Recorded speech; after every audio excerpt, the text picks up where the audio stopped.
Checkout line. A Stories by Anna original. For every black woman who was told, in 100 quiet ways, that she did not belong in the room she had built. And for every grandmother who said, go anyway. Part 1, The Woman Behind the Numbers. Chapter 1, 7 Figures Before Breakfast.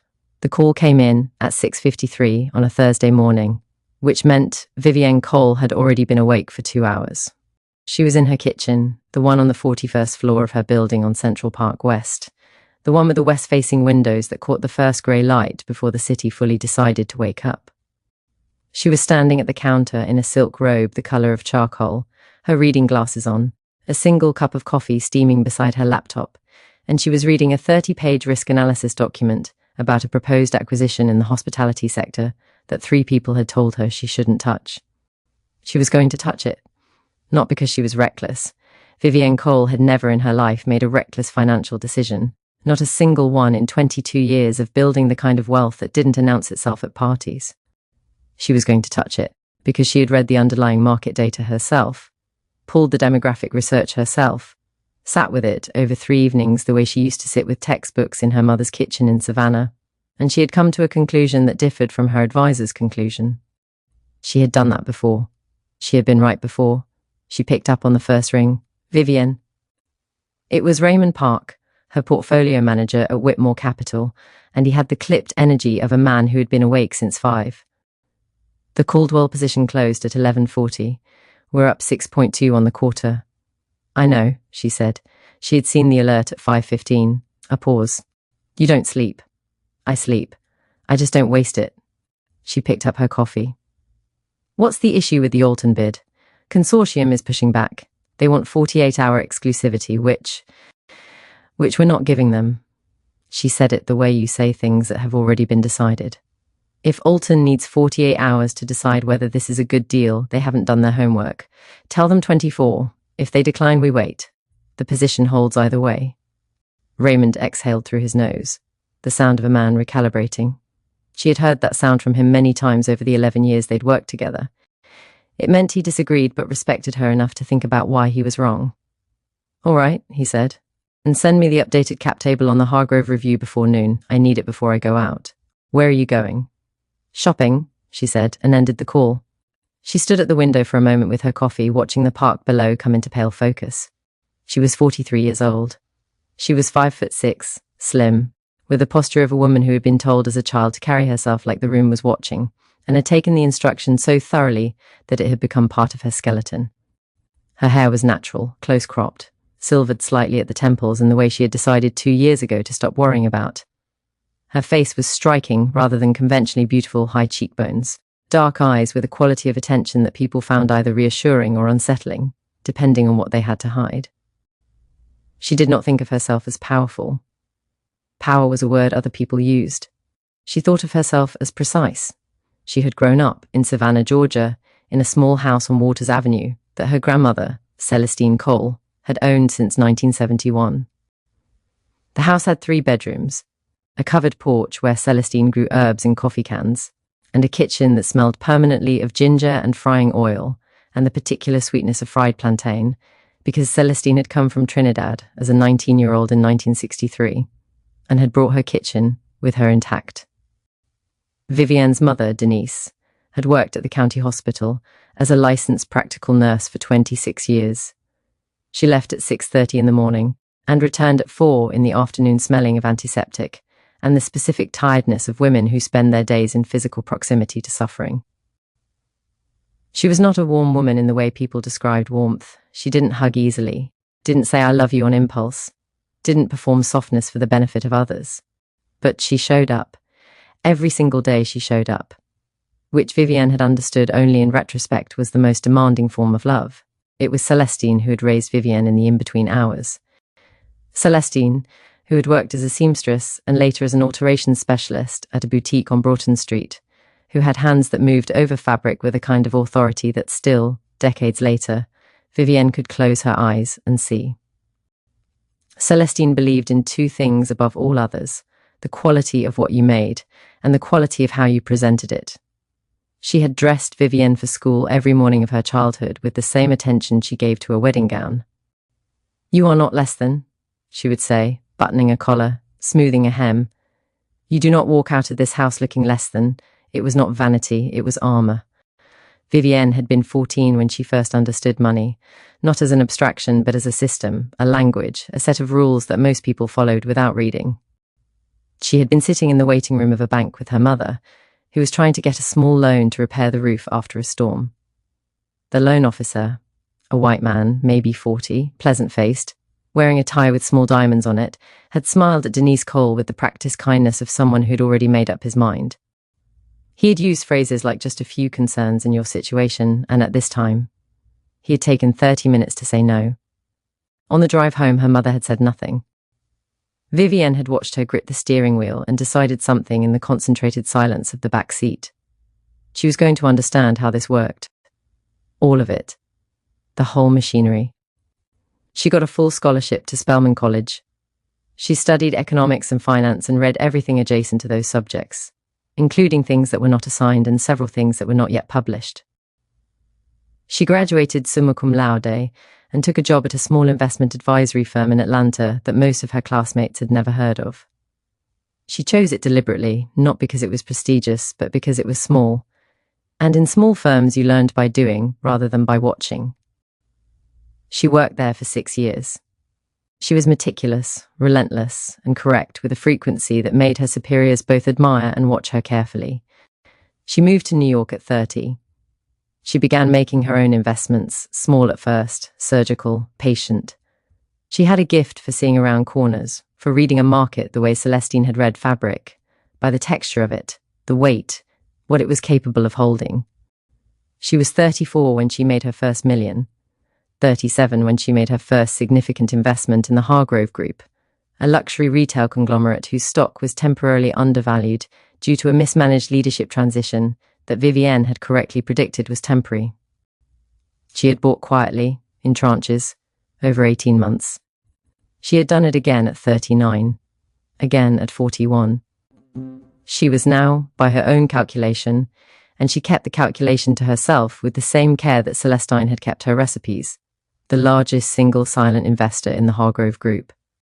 She held nearly 12% of the total outstanding shares, accumulated over 9 years, through 3 holding companies, 2 of which were registered in Delaware under names that told you nothing. The Hargrove Group's board knew an entity called Celadon Holdings held significant shares. They did not know Celadon Holdings was Vivienne Cole. This was deliberate.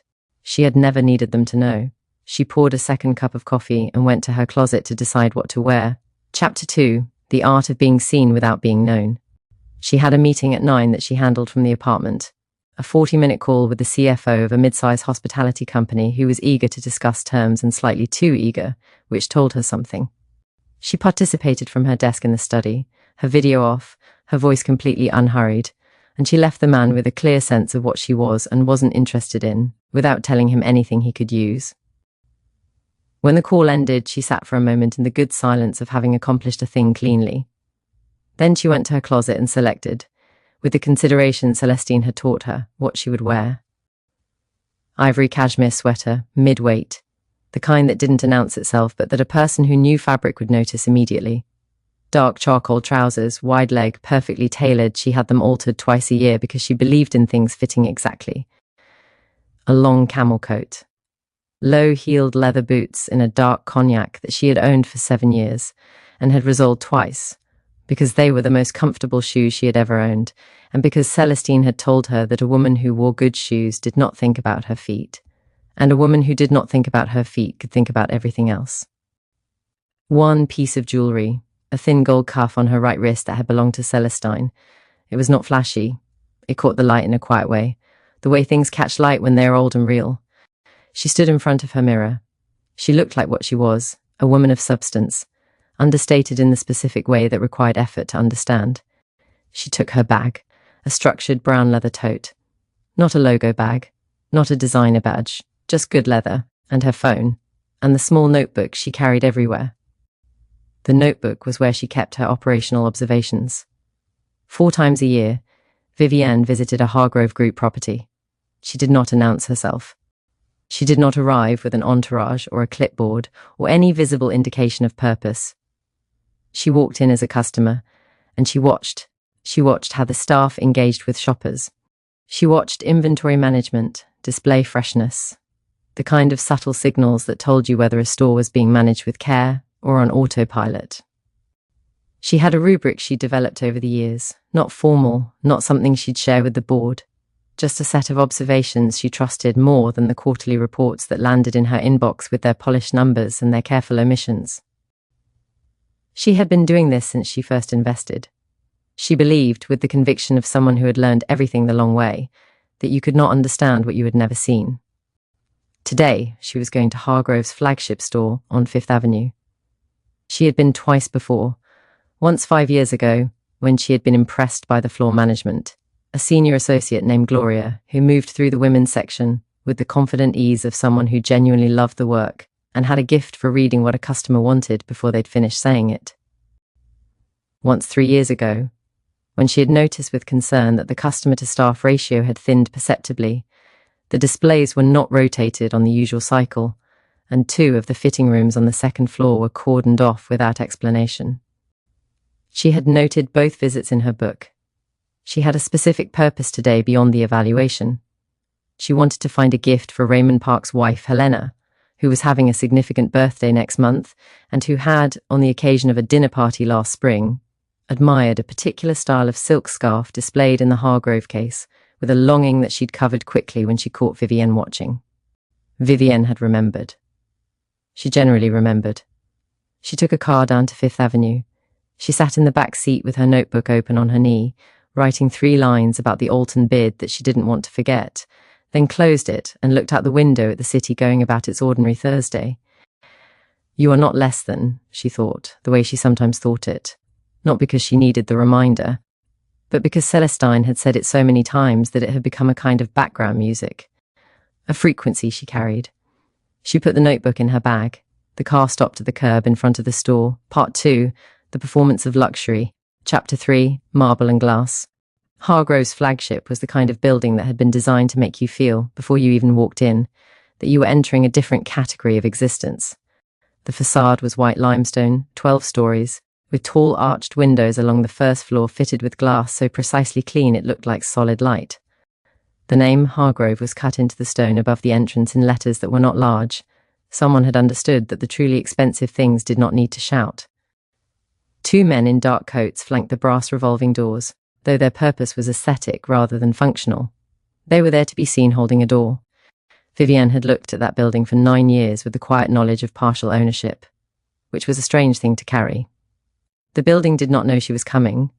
The building had no idea what she held. She pushed through the revolving door. Inside, the entrance hall was marbled, pale grey with veins of white and gold, floors polished to the depth of a mirror. The ceiling was high and vaulted, lit from above with a diffuse glow that made the merchandise look like it was displayed in natural light that happened to be perfect. Glass cases ran along both walls, holding jewellery, scarves, small leather goods, each piece arranged with a careful spacing that communicated, "These things are worth your attention." The air smelled of something, a house scent, faint and woody, the kind of thing you noticed only when you left and realised you'd been breathing something curated. Music played from somewhere invisible, the kind of low, ambient instrumental that had been specifically chosen to make no one feel anything in particular while making everyone feel slightly elevated. Vivienne stood just inside the door for a moment and took it in. She had her notebook. She was not writing in it yet. She never wrote in it inside the store. She catalogued with her eyes, made notes later. Observations: the display cases near the entrance were well maintained, well lit, properly spaced. The fragrance counter was to the left and had 2 associates, a young woman, South Asian, talking with a customer, and an older man restocking bottles with the slow care of someone who had been doing this long enough to take no shortcuts. Good. The jewellery counter straight ahead had 1 associate, a white woman, perhaps 50, silver-haired, attentive without being predatory, which was the correct calibration for this price point. There was a 4th associate visible at the back of the floor near the handbag section. Young, white, male, perhaps mid-20s. He was straightening a display that did not appear to need straightening. The floor was perhaps 60% occupied. Good foot traffic for a Thursday morning. Vivienne noted 3 clusters of shoppers, 2 women at the jewellery counter, a couple examining handbags at the back, and a woman alone near the scarf display who was holding a folded piece of silk up to the light with the expression of someone conducting a serious inquiry. Vivienne moved toward the scarves. The woman at the scarf display glanced up as Vivienne approached, mid-50s, white, in a well-cut black coat, the kind of shopper the store expected. She gave Vivienne the fractional smile of two people who are in the same space for the same reason, the retail equivalent of a nod, and returned to her examination. Vivienne began to look at the scarves. They were laid out in rows of colour, deep jewel tones on one end, shifting through neutrals toward the lighter end. She was looking for silk, and a colour that would suit Helena, who was cool-toned and elegant. She found, within 2 minutes, a scarf in a deep peacock blue with a thin gold border that was very good. The weight of it was right, the printed geometric pattern that was intricate without being busy. She folded it over her hand to feel the drape. This one, she thought. She became aware, in the way she always became aware of such things, the way a person becomes aware of weather before it arrives, that someone was watching her. Chapter 4, The Weight of Being Watched. Dale Hutchins had noticed her when she came through the door. He would tell himself later that he noticed everyone who came through the door, and this was true in a technical sense. He was loss prevention. It was his job to notice. He had been doing this job for 4 years at Hargrove's Fifth Avenue flagship, and he had, by his own accounting, stopped enough theft to justify his salary several times over. He was not, he would have told you, someone who profiled. He had been on the mandatory diversity training twice. He knew what profiling was. What he knew in the part of himself he had never examined, the part that operated on the assumptions of his upbringing, his neighborhood, the television he had grown up watching, the thousands of small signals that had accumulated in him like sediment, was something different from what he would have said out loud. When he saw come through the door at Hargrove's on a Thursday morning, wearing a camel coat and carrying a brown leather bag, he felt, in the wordless part of his brain, a small alarm. He couldn't have explained it. She was well dressed. She was moving calmly. She had not done anything. But she was a black woman, and she was alone, and some wiring in him that he had never bothered to inspect lit up in a way that he experienced as professional instinct. He stepped behind the low partition near the back of the floor and watched. He watched her stand inside the door.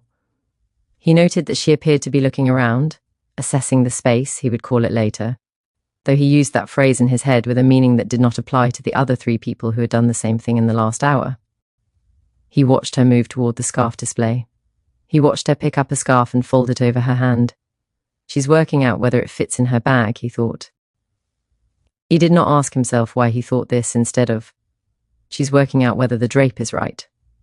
He moved from behind the partition and found a position near the fragrance counter, about 15 feet away, with a clear sightline. He checked his watch. He took out his phone, called the floor from the monitoring position standard, and logged the time. 10:17 a.m. Vivienne felt it the way she always felt it. She had been feeling it since she was 16 years old, the first time she'd walked into a mall with her friend Keisha in Savannah, and noticed, with a clarity that surprised her by its precision, that the security guard was following them, and not the group of white teenagers who were, as near as she could tell, actually pocketing things into an oversized hoodie. She had said nothing to Keisha. Keisha, who had felt it too, had said nothing to her. They had purchased what they came to purchase and left. She had been feeling it, in various forms, for 27 years. It had a specific texture, the sense of an angle of attention that was not casual, not ambient, but directed. The slight alteration in the quality of the air around you. The way a space that had been neutral became inhabited by someone else's assumption. She held the peacock scarf over her hand and looked at it and noted, with a part of her mind that was entirely separate from the part doing the evaluating, that the man in the dark blazer near the fragrance counter had not looked at the fragrance counter once in the 3 minutes she'd been standing here. She set the scarf down. She moved along the display, examining a different one. She was not hurrying.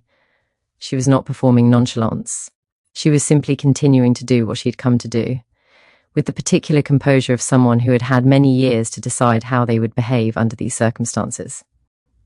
She thought of Celestine, briefly. Carry yourself like the room is watching, not because it matters what they think, because it matters what you think of yourself. She picked up the peacock scarf again. It really was beautiful. Helena would love it. She was also, she realized, getting a very useful data point for her operational evaluation. She moved toward the silk scarves on the next rack, passing a display of small leather goods, card holders, keychains, wallets, that she noted were slightly understocked on the left side. She took the small notebook from her bag, opened it, wrote, leather goods, case 4, left panel, inventory gap. Thursday 10 a.m. She was putting the notebook back into her bag when she noticed the man in the dark blazer had moved. He was now near the handbag section. He was not looking at her directly. He had mastered the art of the peripheral glance, which meant he had practice. She zipped her bag closed. She walked toward the accessories wall, where she intended to look for a smaller item, perhaps a card holder, as a secondary gift. The man moved again. Not obviously. But she saw it. 4 years in loss prevention, she thought. And he still does it that obviously. She filed this away. Chapter 5, The Slow Approach. She spent 20 minutes on the floor, and in those 20 minutes she saw the following: that the male associate near the handbags, the young one with the unnecessary straightening, had twice approached other customers to ask if they needed assistance, and had not approached her. This could mean many things, but combined with what she was already noticing, it meant something specific. That the silver-haired woman at the jewelry counter had smiled at 2 customers and made brief, gracious conversation with both. When Vivienne had passed the counter, the woman had met her eyes and then looked away without the smile. Not rude, exactly. Just a recalibration. A slight adjustment of whatever register she'd been in. That the man in the dark blazer, she had by now identified the logo on his lapel, small, a Hargrove security badge, had shadowed her through 3 distinct zones of the floor and was currently positioned near the fitting rooms, 20 feet away, trying to look as though he were checking something on his phone. She had been in the store for 23 minutes. She had not put anything in her bag except the notebook she'd arrived with, which she had opened and written in openly. She had picked up 4 items, 2 scarves, a leather card holder, and a small coin purse, examined them carefully, and set 3 back down. She was holding the peacock scarf and the coin purse, both draped over her forearm in the manner of a person who intends to make a purchase. She had not concealed anything. She had not done anything. She was making her way toward the counter when he moved. "Excuse me." His voice was loud enough. Not shouting, but loud enough that the woman in the black coat at the scarf display looked up. The young couple near the handbags turned. The silver-haired associate at the jewelry counter went very still. Vivienne stopped. She turned to face him. He was mid-30s, with the build of a man who had once been an athlete and was now something else. Broad in the shoulders, slightly heavy across the middle, with a face that would have been unremarkable, except for the quality of certainty in it. He held himself with the confidence of institutional backing. He had a name badge. Dale, Loss Prevention. "I need to ask you to come with me," Dale said.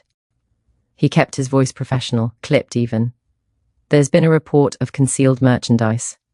Vivienne looked at him for a moment. The store was not silent, but it had that particular quality of nearly silence that happens when a sufficient number of people become very still. She could feel the attention without turning to see it. 3 shoppers, at least 2 associates. The small coin purse and the peacock scarf were over her arm. Completely visible, had been completely visible for the last 20 minutes. "Is there a reason you're stopping me?" she asked. Her voice was quiet and precise, not heated, not flustered. She had asked the question only because she wanted him to say what he was actually saying, to say it out loud in front of witnesses clearly. He said it. "Ma'am, I need you to come with me to the security office. There's been a report that you concealed merchandise." He said report again, which meant he had said it twice. There was no report. There was only his watching. She looked at the scarf and the coin purse on her arm. She looked at him. "These," she said, "are in my hand. I was on my way to the counter. Ma'am, please come with me." "Please come with me" was the kind of sentence that offered you a choice that was not a choice. She understood this. She also understood that there were people watching, that her phone was in her bag, and that the next few minutes were going to be among the most useful of her 9-year investment in this company. She looked at Dale Hutchins with an expression that he would think about for a long time afterward. Not anger, not fear, not the particular diminishment he may have been expecting. A look of the purest, most specific kind of attention. The look of a woman who is remembering everything. "All right," she said. She went with him, not because she was afraid. She had not been afraid. She had made, in the space of a single breath, a decision about how this was going to go, and the decision required her to walk into the room they were taking her to. Behind her, she heard the woman in the black coat say something to no one in particular. She heard the sound of a phone camera beginning to record. Part 3, The Room. Chapter 6, The Security Office. The security office was behind a door marked staff only on the east side of the first floor, past the fitting rooms and through a short corridor that smelled of carpet cleaner and the institutional neutrality of every backstage in every retail space she'd ever been in. There were 2 folding chairs, a metal desk, a monitor showing 4 feeds from the floor cameras, and a coat rack with a single jacket on it. The fluorescent lighting was slightly too bright, which she suspected was not an accident. Dale gestured to one of the chairs. She sat. She sat with the posture Celestine had given her, upright, feet flat, hands in her lap, scarf and coin purse still over her arm. She did not shrink. She did not perform indignation. She sat the way she sat at every board table she had ever sat at, which was to say as though she had every right to be there and considerably more. Dale stood near the door. He was already on his radio, talking in the clipped shorthand of someone who wanted to demonstrate authority, requesting floor manager, security office, copy. She looked at the monitor. She could see the jewelry counter, the entrance, the scarf display. She could see, from the entrance camera angle, the spot where she had been standing when Dale stopped her. The peacock scarf and the coin purse were clearly visible draped over her forearm in the footage. She noted this with satisfaction. She looked at her phone. She did not touch it yet. She waited. Kevin Marsh arrived 4 minutes later. He came through the door with the energy of a man who had been interrupted from something and was willing to solve whatever this was quickly in order to return to it. He was perhaps 52, white, with the kind of face that had been pleasant once and had settled over the years into a management expression, composed, authoritative, faintly impatient. His suit was good without being interesting. He wore the small silver pin of Hargrove Management on his lapel. He looked at Vivienne. He looked at Dale. He said, "What have you got?" Dale gave his account. It took 40 seconds. He used the phrase, suspicious behavior twice and concealment protocol once. He did not mention that the items in question had been over her arm, in plain view, for the duration of her time on the floor. Kevin looked at Vivienne with the expression of a man conducting a fair assessment. "Ma'am," he said, and the word had, in his mouth, a very specific weight, the tone of someone addressing a situation rather than a person.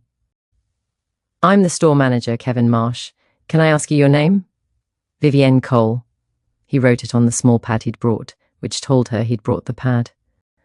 "Ms. Cole, we take shrinkage very seriously here. Our loss prevention team is highly trained, and when they identify a concern, we have a protocol we follow. I'm sure you understand." She looked at him.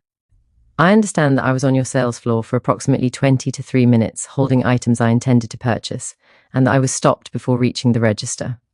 Our associate indicated there was concealment. I would like to see the footage," she said. A brief stillness. Kevin glanced at the monitor, glanced at Dale. "The footage is reviewed as part of our internal process. The monitor is right there," she said. She nodded toward it.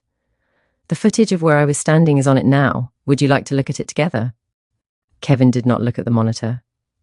"Ms. Cole, I want to assure you that this is a standard procedure and not a personal. Are you pressing charges?" Another stillness. Kevin cleared his throat. "If the investigation warrants, are you pressing charges right now, today, in this room? We intend to be thorough. Mr. Marsh." She said his name the way you say a name when you want someone to hear it.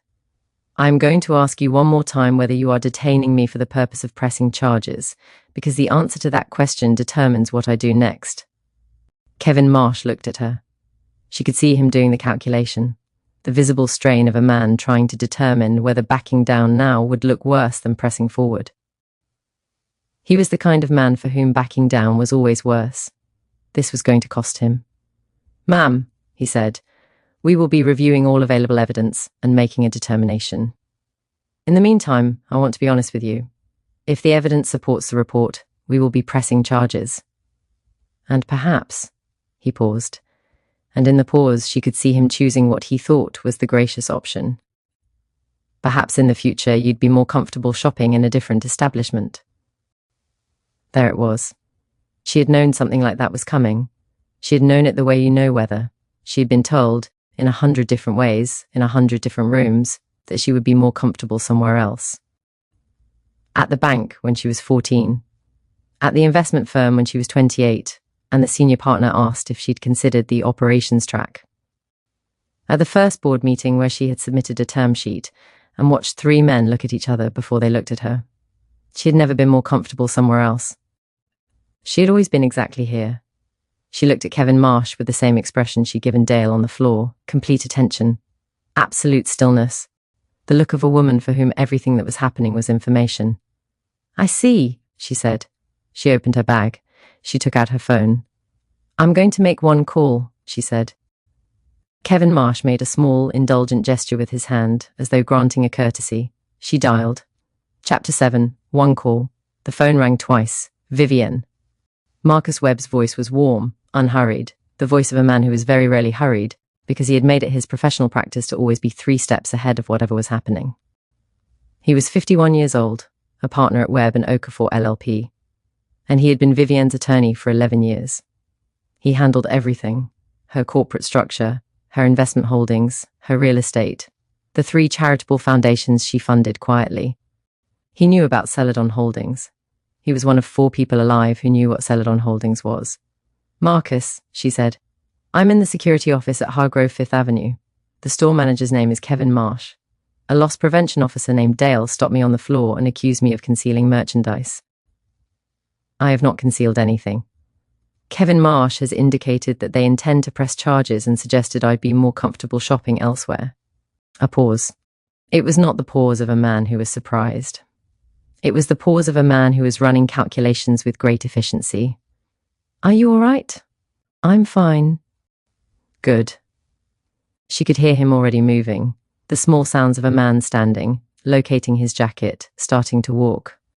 "I need you to stay exactly where you are and say nothing further to anyone in that room until I arrive or until you hear from me. Don't accept anything they offer. Don't sign anything. If anyone in that room asks you any question, your answer is, 'My attorney has advised me to say nothing further.'" "Understood. I'll be there in 35 minutes. And Vivienne?" "Yes, this is going to be fine." She already knew it was going to be fine, but she appreciated that he said it. She ended the call. She placed her phone face down on her knee. She looked at Kevin Marsh. "My attorney is on his way," she said. "In the meantime, I have nothing further to say." Kevin Marsh blinked. Whatever he had expected, tears, perhaps, or argument, or the particular fraying that happened to people in institutional custody, this was not it. She was sitting in his security office, looking at him the way you look at a wall, not hostile, not passive, present, and entirely beyond his reach. He said, "That's your right," with the slightly strained evenness of a man deciding he wasn't worried. He left the room. She heard him speak to Dale in the corridor, too low to make out words. She heard the door pull mostly shut, not quite latching, the way doors do when someone wants to hear through them without appearing to listen. She settled back in the folding chair. She had 35 minutes. Chapter 8, The Wait. She had always been good at waiting. Her mother had instilled it. Patience is not the same as passivity, Vivienne. Patience is knowing that your moment will come and not wasting energy on moments that aren't it yet. She had learned it in the ways that counted, learning when to speak in meetings and when to let the room show itself.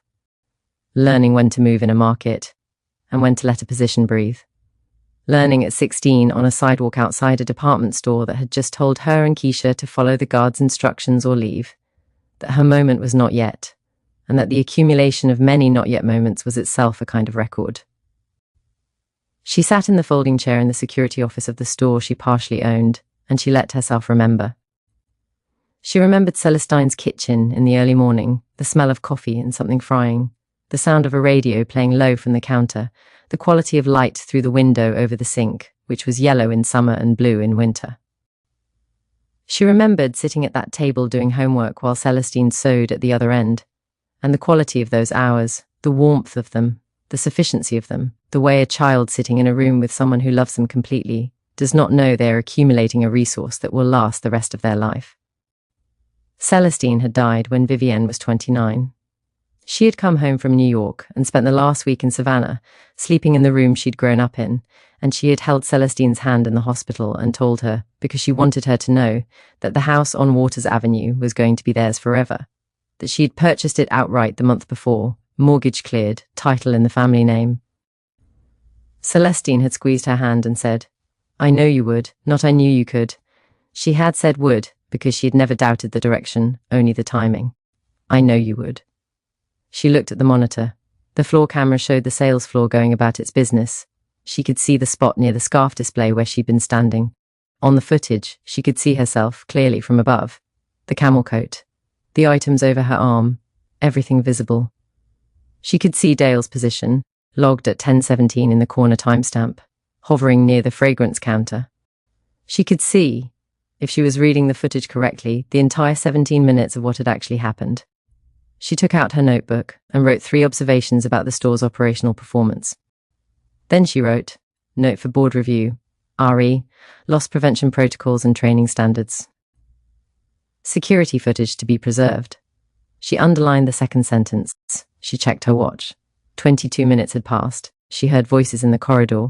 Kevin Marsh's voice, tighter than it had been, less managerial. Another voice, probably Dale's. And then a third voice, a woman's that she didn't recognize. She heard the word corporate and then nothing else. On the sales floor, outside the staff-only door, a young woman named Priya had been watching. Priya Anand was 24 years old, 6 months into her first job as a floor associate, and she had watched Dale follow the woman in the camel coat for 15 minutes before he stopped her. She had watched because she had felt, from the beginning, something wrong in it. A recognition she was not fully able to articulate, but which lived in her body as a kind of wrongness. The slight nausea of watching something unjust happen in slow motion. She had filmed it. Not all of it. She'd been on the floor. She'd been careful. She'd used her phone like she was checking a message, but she had 3 minutes of footage from when Dale first intercepted the woman to when he walked her back to the security office. The footage showed the scarf and the coin purse on the woman's arm. The footage showed exactly nothing being concealed. She did not know what to do with it. She stood near the handbag display, and she held her phone and she thought, "This is one of those moments. This is a moment you will remember, either because you did something or because you didn't." She was still standing there when the front door opened, and a man in a charcoal suit walked in. He moved through the space with the directional certainty of someone who had called ahead, which he had. He was black, perhaps 50, with the bearing of a man whose primary professional tool was the quality of his attention. He spoke to the associate at the jewelry counter. 2 sentences, calm, and the associate immediately picked up the house phone. Priya watched Kevin Marsh come out of the back corridor with the expression of a man who had just remembered something extremely important that he had been failing to take seriously. Part 4, The Reckoning. Chapter 9, The Arrival of Truth. Marcus Webb walked into the security office at 11:02 a.m. He had a leather briefcase, a calm face, and the particular stillness of a man who already knew he held every card in the room. He looked at Vivienne. "Are you all right?" "I'm fine." He set his briefcase on the metal desk. He did not look at Kevin Marsh or Dale with anything so direct as displeasure. He looked at them the way you look at a door when you're deciding whether it's locked. Practical. Assessing. "My name is Marcus Webb and Okafor LLP. I'm a Miss Cole's attorney. Before we go any further, I need to confirm, is my client being detained?" Kevin, standing near the door, said, "We are conducting a loss prevention review. Is she being detained or is she free to go?" A pause. "She is free to go pending." "Then she is free to go," Marcus said, with a pleasantness that was devastating in its completeness. "However, she has chosen to remain because she has some things she would like to say." He looked at Vivienne. "Whenever you're ready." She was not ready yet. She was going to be ready in approximately 20 to 5 minutes when the phone call arrived. She had told Marcus this, in the 4 additional sentences they'd exchanged after his arrival, while Kevin and Dale conferred in the doorway, and Marcus had nodded with the comprehension of someone who understood that the timing was important. "Actually," she said, "I'd like to wait. There's a call I'm expecting." Kevin Marsh said. "What call?" She looked at him. "From your corporate office." He made the expression of a man who had been told something that didn't make sense. He had not, she was quite sure, called corporate. That was not how Kevin Marsh operated. Kevin Marsh was the kind of man who handled things at his level, which meant he managed his floor, he backed his team, he resolved situations with the minimum upward friction, and he moved on. He had not called anyone above him because he had not, at any point in the last hour, believed that anyone above him needed to know about this. He was wrong. At 11:14, his phone rang. He looked at the screen. His face did something, the kind of thing faces do when the information they receive is inconsistent with everything they had assumed about the shape of the moment they were in. He looked at Vivienne, then at the phone, then at Vivienne again. He stepped out of the room. Marcus settled back in his chair. He was looking at his own phone with the easy patience of a man reviewing his schedule. Vivienne listened to the muffled quality of Kevin Marsh's voice in the corridor. She couldn't make out words. She could hear the register change, the slight upward pitch of a man who was no longer managing a situation, who was being managed. She picked up the peacock scarf, which was still over her arm, and looked at the pattern in the fluorescent light. It really was beautiful. Helena was going to love it. Chapter 10. What the call was. Marcus had called Diane Forsyth at 8:47 that morning. He had called her from his car, on his way to Fifth Avenue, approximately 6 minutes after he'd spoken to Vivienne. Diane Forsyth was the VP of Investor Relations at the Hargrove Group, a woman he had met 4 times in the context of investment filings, and who had a reputation, in the circles he moved in, for extraordinary competence and an extremely short tolerance for situations that created legal exposure. He had told her, in 3 sentences, "One of your flagship stores has detained a client of mine on grounds of alleged shoplifting. The client is Vivienne Cole. The client is the principal of Celadon Holdings." There had been a silence on the line that lasted approximately 4 seconds, which in Marcus Webb's experience of such calls was the sound of a very intelligent person understanding the full magnitude of something all at once. "Which store?" Diane said. "Fifth Avenue. Stay on the line." He had heard, in the next 30 seconds, the sound of Diane Forsyth's professional life accelerating. She put him on hold once.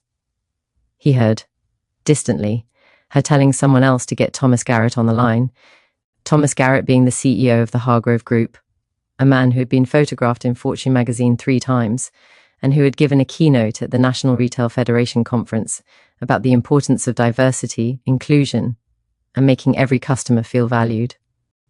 Marcus had waited. He was very good at waiting.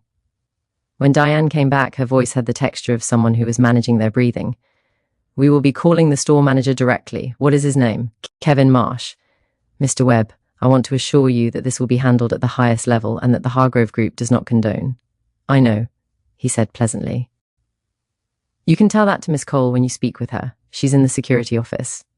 Another silence. "She's still in the store. She chose to stay," he said. "She has things she'd like to say." Kevin Marsh was in the corridor for 9 minutes. Vivienne knew this because she watched the timestamp on the security monitor. She spent those 9 minutes very quietly, not reviewing the situation or its significance, but thinking about the last time she had been in Savannah, 8 months ago, a long weekend, staying at her mother's house.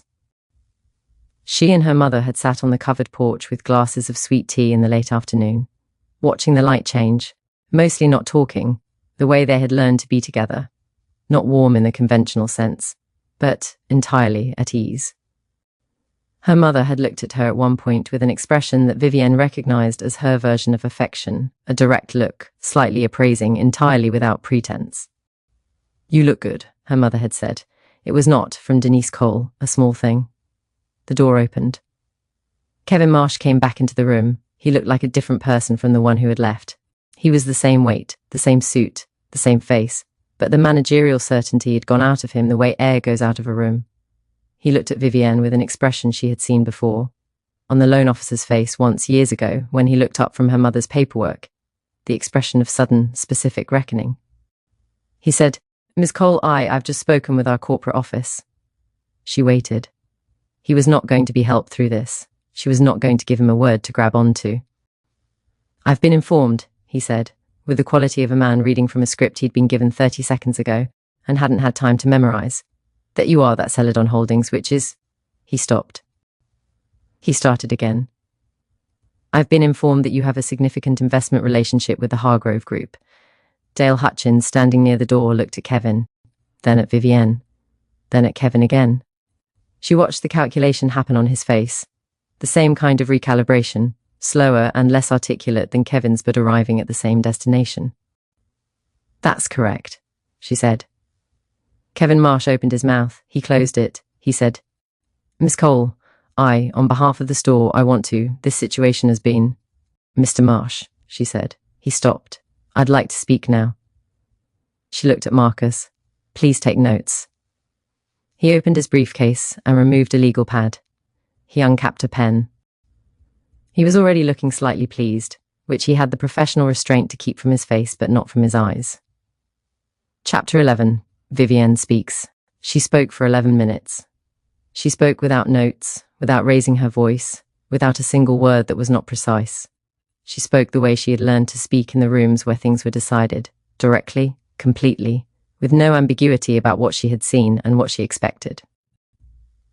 She said, I entered this store at 10:03 this morning. I was on the sales floor for 23 minutes. I picked up and examined 4 items, 3 of which I returned to the display and 1 of which, along with a second item, I was carrying over my arm on my way to the register when I was stopped by your loss prevention officer. The items were visible. They were not concealed. I did not make any gesture consistent with concealment. She said, Your officer, Mr. Hutchins, began monitoring me within 2 minutes of my entering the floor. He followed me through 3 distinct sections of the floor over a period of approximately 15 minutes before stopping me. During this same period, I observed no similar attention given to any other customer on the floor. I have notes. She held up the notebook. She did not open it. She simply held it up so that they could see it existed and that she had been writing in it and that it contained things she had written while sitting in their security office. She said, Your store manager, Mr. Marsh, arrived in this office and proceeded to tell me, I want to make sure I have this correctly, that evidence suggesting I had concealed merchandise might warrant pressing charges, and that I might be more comfortable shopping elsewhere. I want you both to hear me say that out loud, because I want there to be no ambiguity in anyone's account about what was said in this room. Kevin Marsh made a sound. She waited until he was finished not saying anything. She said, I've been an investor in the Hargrove Group for 9 years. I hold, through Celadon Holdings, a position in this company that I expect your corporate office has now explained to you. I am telling you this, not because my investment status is what makes what happened today wrong. It is not. What happened today was wrong, regardless of who was sitting in this chair. It would have been wrong if I were a teacher, a student, a retiree, anyone who walked into this store to shop and was followed and detained and told to be more comfortable somewhere else. She let that land. My investment status is relevant for one reason only, because it gives me the leverage to ensure that what I am about to ask for actually happens. She took a breath. This was the part she had been composing quietly in the 35 minutes she'd been waiting. I want 3 things. First, I want a formal review of this store's loss prevention protocols, conducted by an independent third party, with a written report delivered to the board within 60 days. Second, I want mandatory implicit bias training for all loss prevention staff, across all Hargrove Group properties. Not a 1-hour module, not a checkbox, real training, with accountability metrics. Third, I want a public commitment from the Hargrove Group to a retail equity audit across all 12 of its properties, examining customer service disparities, and I want the findings made available to your shareholders. She paused. I'm also retaining my own attorney to file a formal civil complaint, which I expect will proceed regardless of any settlement discussion, because the complaint is not primarily about remedy for me, it is about the record. She looked at Kevin Marsh. She looked at Dale Hutchins. That's all I have, she said. The room was silent for a moment. Then Dale Hutchins said, and she would remember this for a long time, I was doing my job. She looked at him, not with anger, with something considerably more patient than anger. I know you believe that, she said. Chapter 12, the phone on the table. Diane Forsyth arrived at 11:42. She came with Thomas Garrett, the CEO, which told Vivienne something about how the last 45 minutes had gone at the Hargrove Group's corporate offices on Park Avenue. They were not the kind of people who usually made in-person visits to floor-level incidents. They were the kind of people who made calls, sent representatives, issued statements. That they had both come. That Thomas Garrett, photographed in Fortune 3 times, keynote speaker on the importance of every customer feeling valued, had gotten into a car, meant that what Marcus had said to Diane Forsyth in 8:47 had travelled upward with extreme speed. They came in looking the way people look when they have rehearsed composure over acute fear. Thomas Garrett was 60, silver-haired, patrician in the specific manner of old money New England. He had done an excellent job, Vivienne had always thought, of being the public face of a luxury brand, authoritative but not cold, relatable enough for the magazine profiles. He extended his hand. She shook it. She was very deliberately not making this easier for him. Cole, he said, I want to personally and unreservedly apologize for what happened today in this store. There is no... Mr. Garrett, she said. I appreciate your coming. I'd like to discuss specifics. He blinked. He had not expected to be interrupted during the apology. The apology was usually the part where the person on the receiving end got softer. Of course. Marcus had opened a second legal pad. He was already writing. The conversation lasted 40 minutes. During those 40 minutes, Vivienne watched Thomas Garrett and Diane Forsyth absorb the weight of what she had outlined to Kevin Marsh and respond with the particular intensity of people who were calculating legal exposure, reputational damage, and shareholder reactions simultaneously. She had been in enough rooms with enough people making calculations to read them accurately. They were not motivated by contrition. They were motivated by the specific terror of having, without knowing it, handed a major investor a documented incident of racial profiling on their own premises. She did not blame them for their terror. She simply noted it. Diane Forsyth, to her credit, was the more direct of the two. She had a background in corporate law before moving to investor relations, and she spoke with the compressed precision of someone who had learned to say exactly what she meant in the fewest words. The 3 items you've outlined, the independent review, the training mandate, the equity audit, we can commit to all 3. In writing today before you leave the building. Thomas Garrett nodded. His nodding had the quality of someone following Diane's lead, which told Vivienne that Diane was the actual architect of this response. Good. Architects were more useful than figureheads. The civil complaint proceeds regardless, Vivienne said. We understand that, Diane said.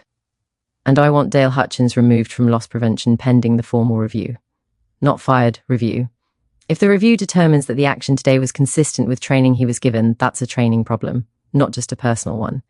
If the review determines he acted outside training, you'll know what to do. Diane Forsyth looked at her with an expression that was not quite the look of one person recognizing another, but was in the neighborhood of it. Understood. Kevin Marsh, who had been standing near the wall for the last 30 minutes with the particular stillness of a man who had ceased to be relevant, said, I'd like to say, Mr. Marsh, Vivienne said, there will be a formal process that involves you. You'll have the opportunity to say what you need to say there. He went quiet. Later, not today, but within 2 weeks, she would learn that Kevin Marsh had been placed on indefinite administrative leave pending the independent review. She did not feel, when she learned this, what she might have expected to feel. She felt something more like the absence of Part 5, the long ledger. Chapter 13, the question nobody asked. There was a moment, at 11:58, when Diane Forsyth and Thomas Garrett and Marcus Webb were all bent over a tablet reviewing the language of the written commitment, the one they were going to print out, sign, and hand. Before Vivienne left the building, when Kevin Marsh looked up from his place against the wall and said something that was, Vivienne thought afterward, the most honest thing he had said all day. If you hadn't been, he started. He stopped himself. He seemed to know he was about to walk into something but had already walked too far to back out. If Celadon Holdings hadn't been what it is, if you'd just been someone who came in to shop. He stopped again. She looked at him. He said quietly, this would have gone differently.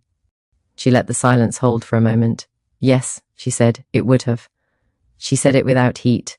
She said it as a fact, which it was. And I'd like you to think about that, she said, not for my sake, but because whoever walks in after me, tomorrow, next week, in 6 months, that person matters too. That person who comes into shop and has nothing, no holding company, no attorney with a leather briefcase, no board-level leverage. She matters. And right now, in your store, in all of your stores, what happens to her depends entirely on whether she got lucky with which associate she encountered that day. She held his eyes. That's not a business. That's a lottery. And you've been selling it as luxury. Kevin Marsh said nothing. She had not expected him to. Thomas Garrett cleared his throat. He had the look of a man who wanted to say something generative and was finding it difficult. That's exactly why the equity audit. I know, she said. That's why I asked for it. She was very tired. She had been tired since approximately 10:45, which was when she had understood the full shape of the day, and she had been managing the tiredness with the same practiced efficiency she managed everything. Now it was almost noon, and she was sitting in a security office in a store she partially owned, and she had done everything she had come to do. She thought of the question she had asked herself many times, in many rooms, after many versions of this moment. What if I were just a woman?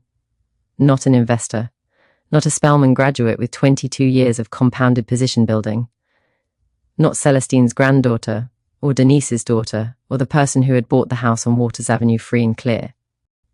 Just a black woman who had come to buy a scarf for a friend's birthday. What would have happened today? She knew the answer. She had known it at 16 outside the mall. She had known it at 23 in a conference room in Atlanta. She had known it every time she walked into a room and felt the angle of someone else's assumption shift against her.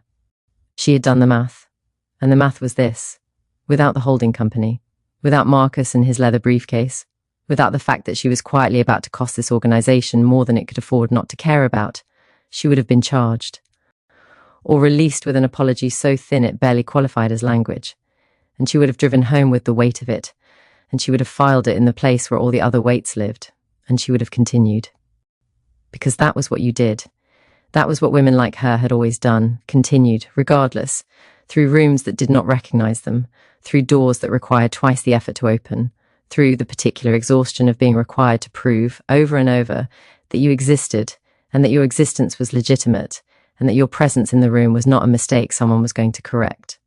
She was tired of carrying that math. She was not, however, finished doing the arithmetic. Chapter 14, What the Camera Saw. Before she left the building, Marcus asked Kevin Marsh for a copy of the floor security footage from 10:03 to 10:26. Kevin looked at Diane Forsyth. Diane looked at Marcus.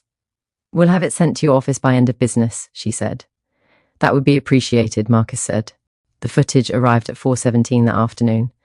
Marcus called Vivienne when it did, and she watched it on her laptop from the chair in her study, the one she had been sitting in that morning reading the risk analysis. She watched herself come through the revolving door. She watched herself stand in the entrance and look around. She watched herself examine the scarves, write in her notebook, move through the floor. She watched Dale Hutchins' position, near the fragrance counter, near the fitting rooms, near the handbag display. She watched herself carry the peacock scarf and the coin purse over her forearm for 17 uninterrupted minutes. She watched Dale stop her. She watched her own face as he spoke to her. She could not hear the audio, she had asked for the video only, but she could read the conversation from the shape of the scene, the tilt of his head, the particular quality of her stillness, her asking something, his response.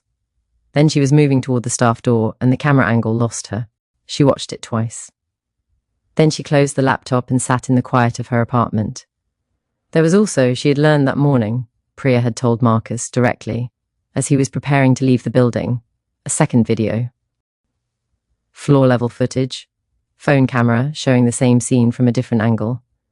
Priya Anand, 24 years old, floor associate, 6 months on the job, had filmed it. Vivienne had not met Priya. She had heard about her from Marcus on the drive home. She thought about calling her. She thought about what it cost a 24-year-old, 6 months into a job she needed, to take that footage and offer it to a stranger's attorney.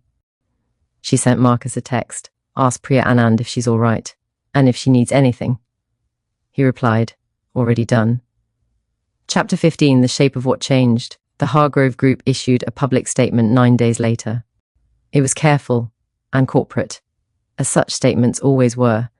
The language of accountability without the texture of it. The vocabulary of contrition arranged in sentences that had been reviewed by 4 lawyers and a communications consultant before they reached any human eye. It acknowledged a serious incident at our Fifth Avenue location and committed to a comprehensive review of loss prevention practices across all Hargrove Group properties. It expressed deep regret and a commitment to ensuring every customer receives the respectful, equitable service they deserve. It did not name Vivienne. She had not asked to be named. She was not in the business of being a symbol, she was in the business of leverage, and leverage required specificity, not visibility. The independent review was completed 61 days later, 1 day over the deadline she had set, which she noted but accepted. It found, in its 43 pages, 11 practices across 6 Hargrove Group stores that demonstrated statistically significant disparities in loss prevention engagement with Black and Latino shoppers. It found that implicit bias training had been conducted twice in the last 5 years, on a voluntary basis, with a completion rate of 31%. It found that Kevin Marsh's Fifth Avenue store had the highest rate of loss prevention stops and the lowest rate of resulting prosecutions of any property in the chain. The last finding was the most devastating and the most useful. It meant the stops were not finding anything. It meant the stops were not about evidence. It meant the stops were about something else entirely. And the review had now put that in writing. The equity audit began 3 months later. Vivienne was not its primary driver. She had handed the mandate to Diane Forsyth and sat back to watch what the company did with it. She did not micromanage. She did not need to. She had embedded the requirement in the written commitment, and the written commitment was in Marcus's files, and Marcus's files were the kind of thing that stood up in court. Dale Hutchins was reassigned to a non-customer-facing role pending a formal HR review. She did not know what happened after that. She had not asked. She did not think of Dale Hutchins as the problem. She thought of him as the visible expression of a systemic problem, and the system was where she had aimed. Kevin Marsh resigned quietly in December, framed as a mutual parting of ways. She had not asked for his resignation. She had set in motion a process that made his position untenable, and he had drawn his own conclusions. She did not feel satisfaction at this. She felt something more like completion. The sense of a circuit closing.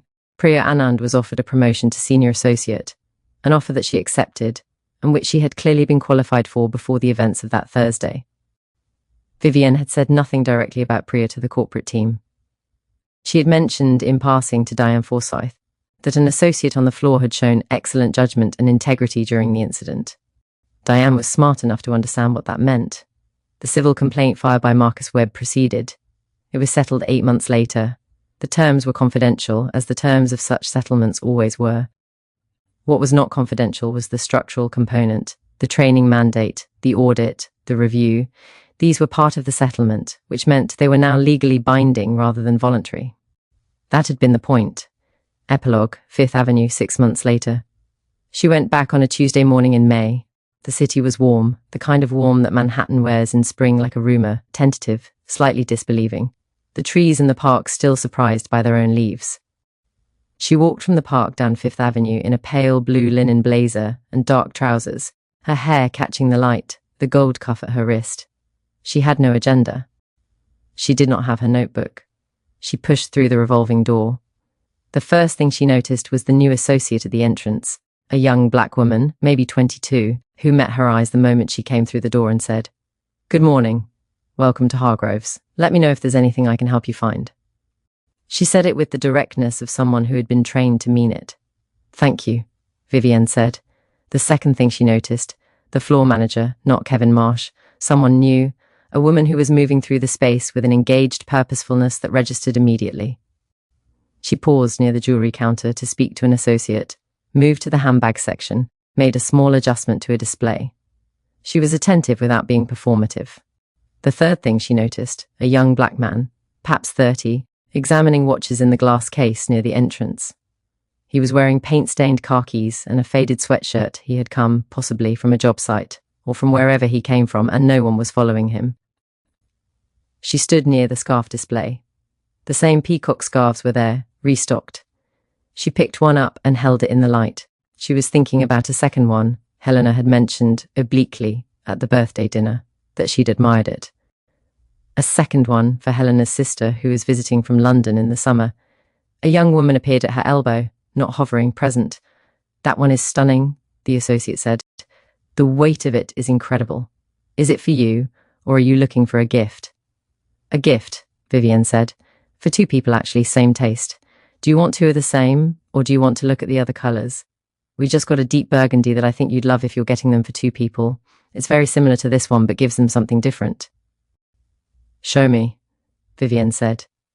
The associate moved to a drawer beneath the display and drew out a scarf in deep burgundy with the same gold border, the sister of the one she was holding. She spread both over the glass case. Vivienne looked at them side by side. She looked at the store, the marble floor, the glass cases. The careful light, the young man still at the watch counter, the new floor manager making her way back toward the entrance, the black woman at the door smiling at a customer coming in from the street. It was not transformation. She was not naive enough to call it transformation. It was adjustment, the kind that happened when systems were forced to make themselves visible, and then, having been made visible, could not easily revert. The training was in progress. The audit was ongoing.